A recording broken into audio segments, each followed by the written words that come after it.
understanding what costs your business in terms of customer behavior.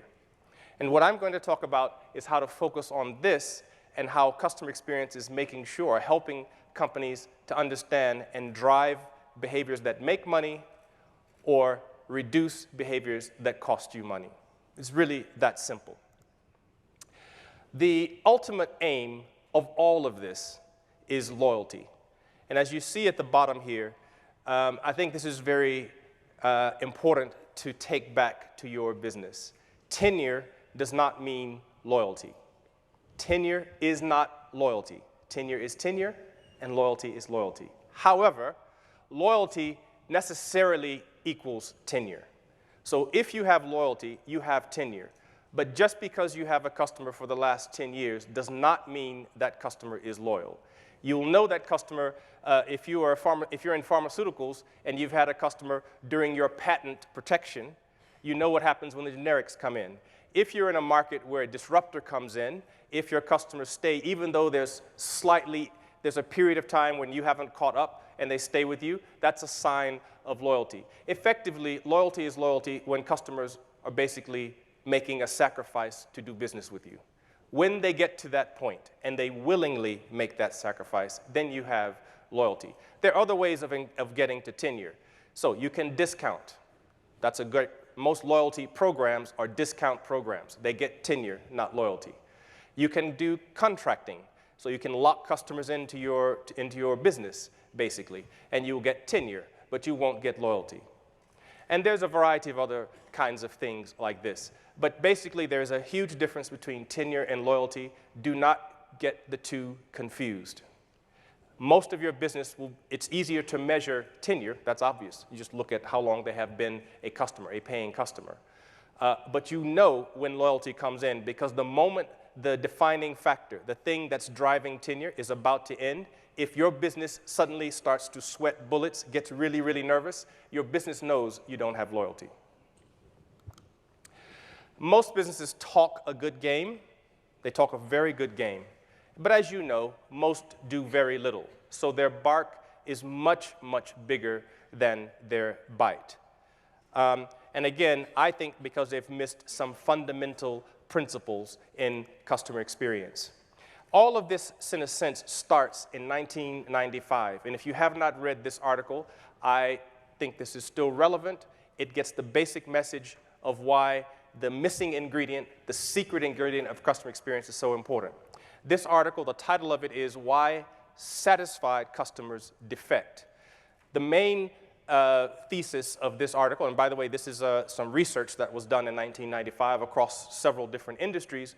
What they found is that businesses spend a lot of money to, at that time, get customer satisfaction. That was the big metric that everyone used. That we didn't have NPS, we didn't have CXI, we didn't have customer effort score at this time. So customer satisfaction.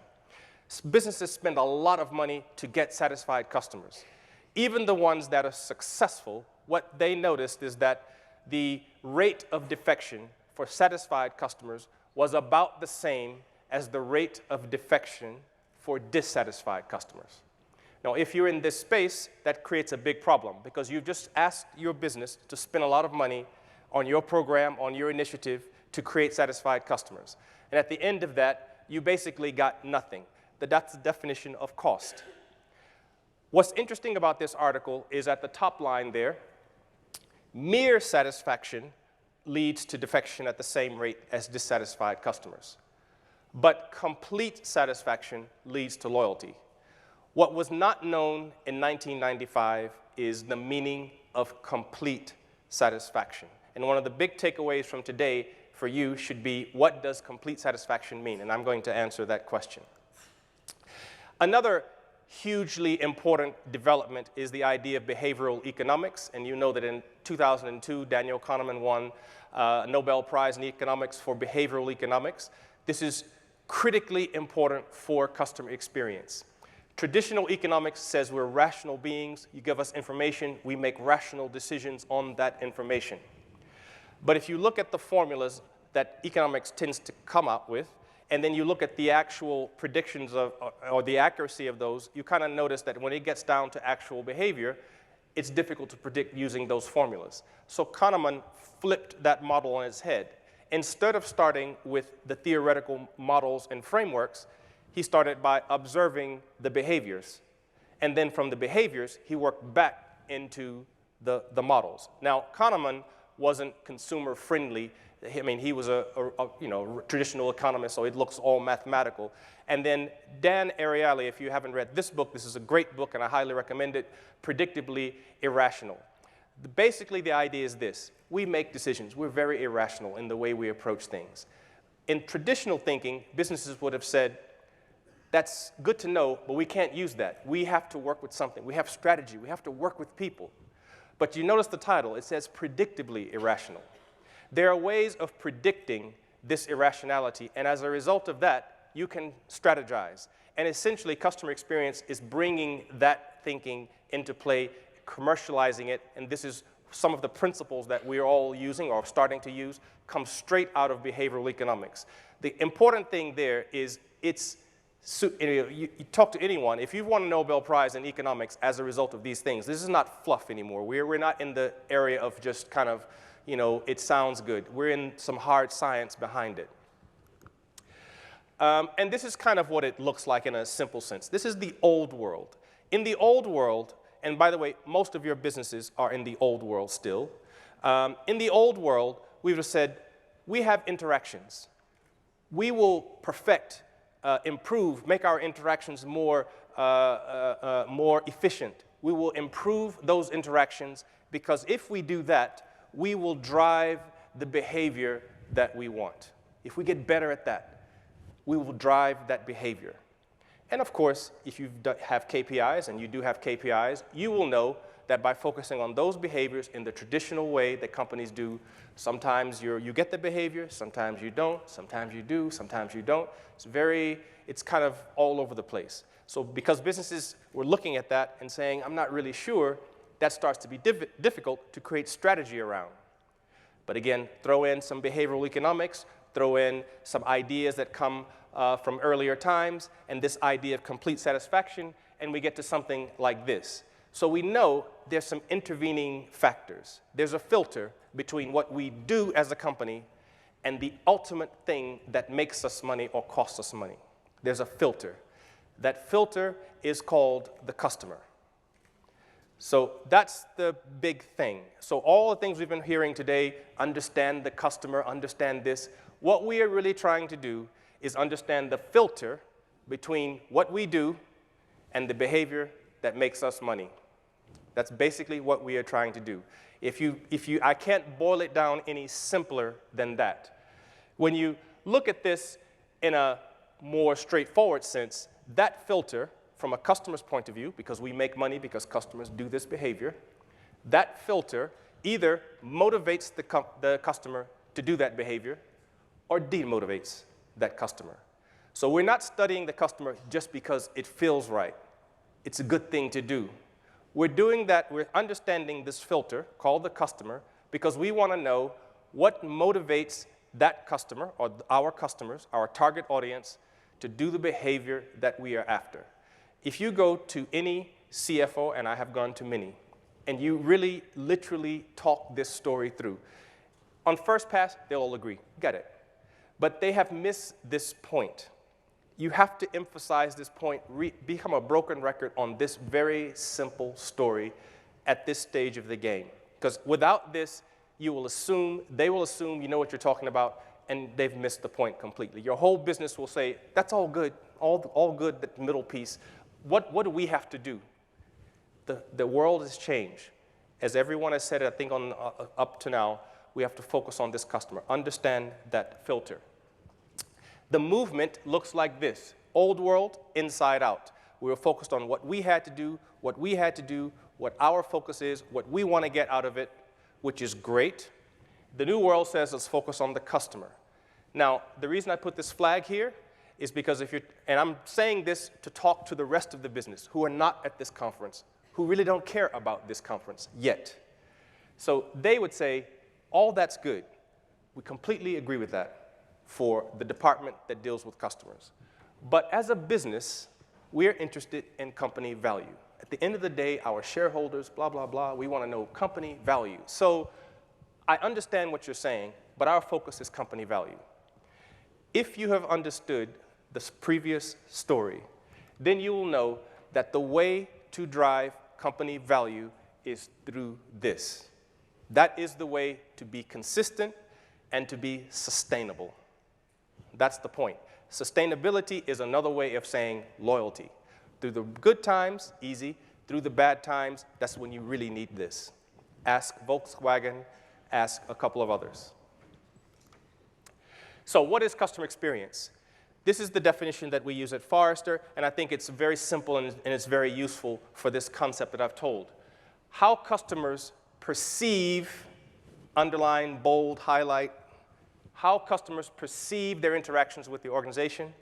And again, just very quickly, what this does not say is how customers, or what you do with your customers, is how they perceive their interactions with your organization.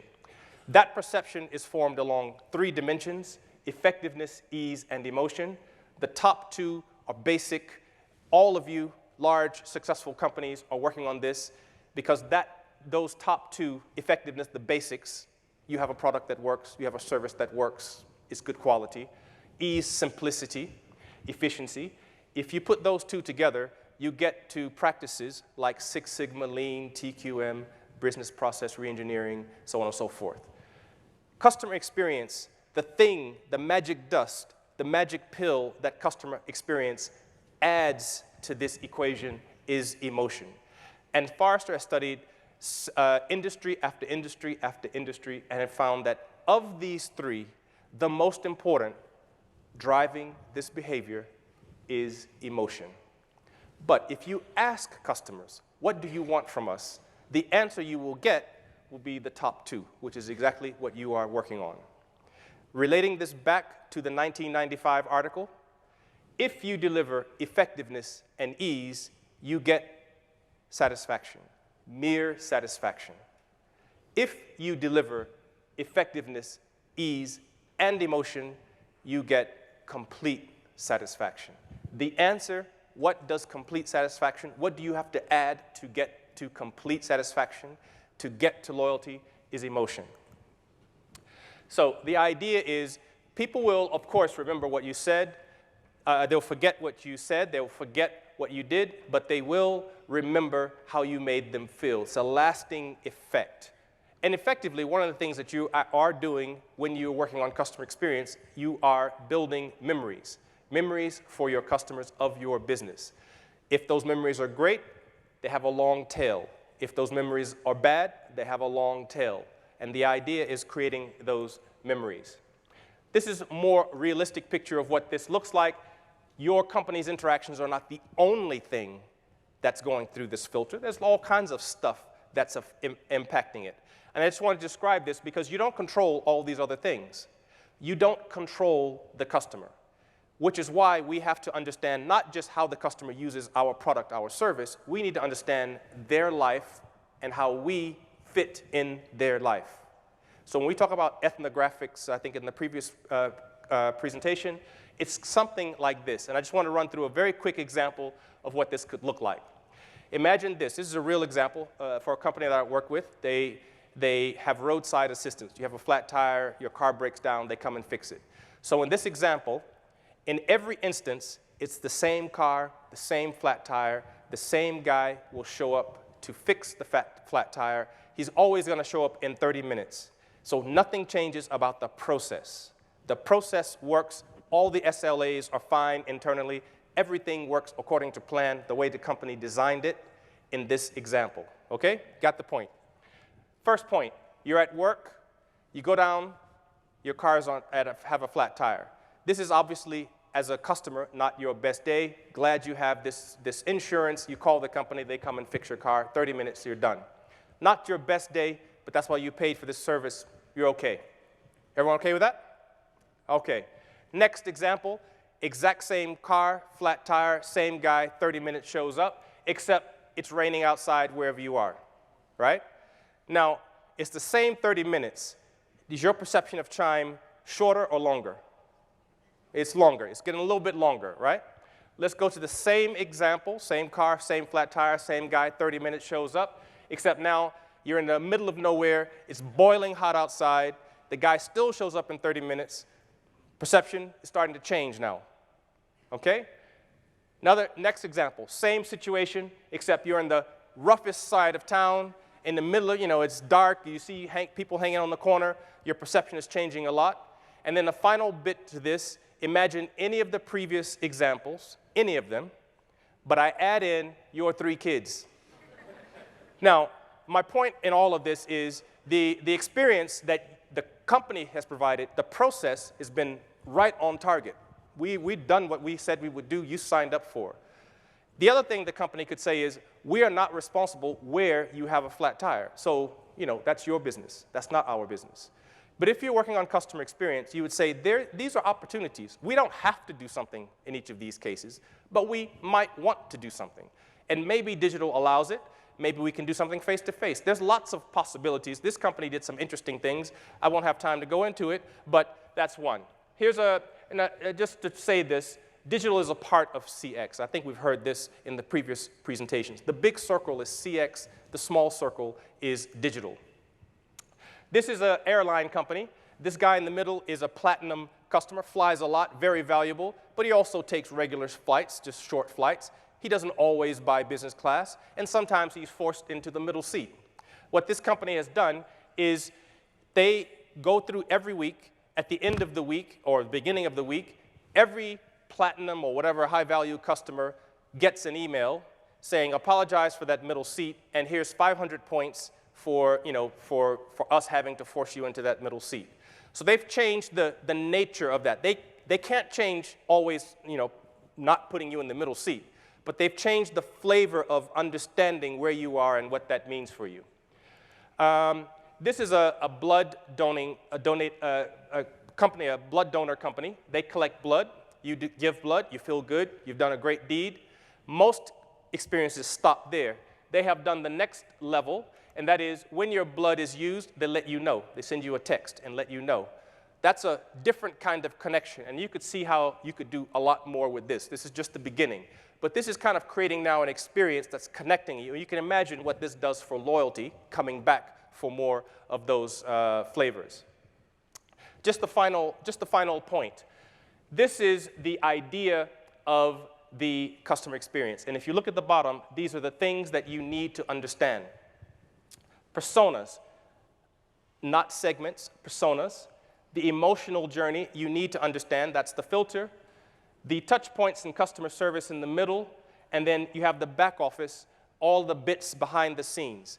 Most companies, or many companies, when they talk about customer experience, they stop at that green bit.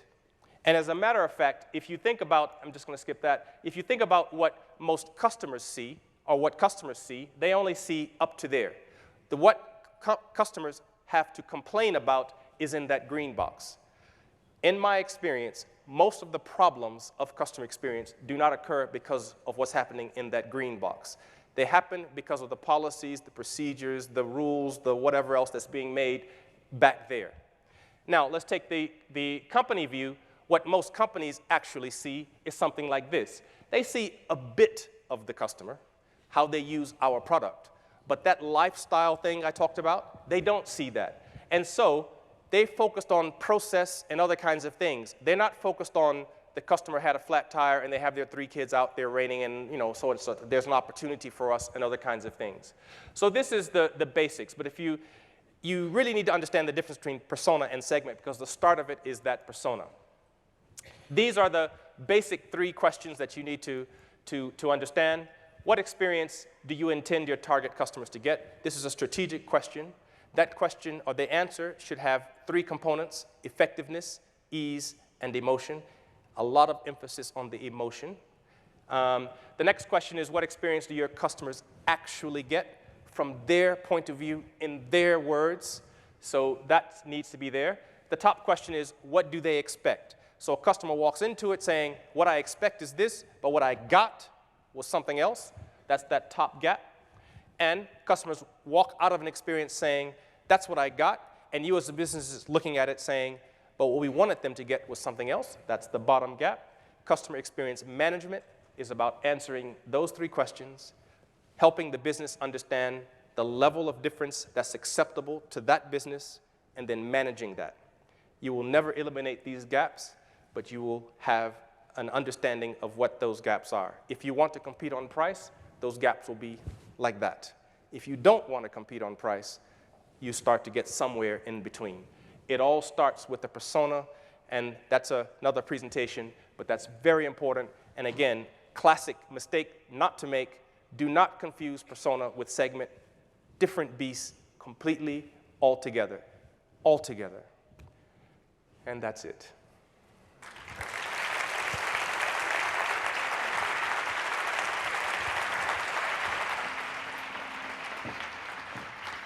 Thank you very much, Cuelfo. Pleasure to have you here today. Bueno, ya tenéis disponible en la app el cuestionario para valorar su ponencia, francamente interesante. Y ahora nos vamos a tomar una pausa para el café, para el networking. Os animo a que participéis en el Twitter del Congreso y también acordaros que estamos eligiendo la banda sonora del Congreso. Por favor, entrad dentro de la aplicación y decirnos cuál es vuestra canción favorita. Nos vemos a las 12. Gracias.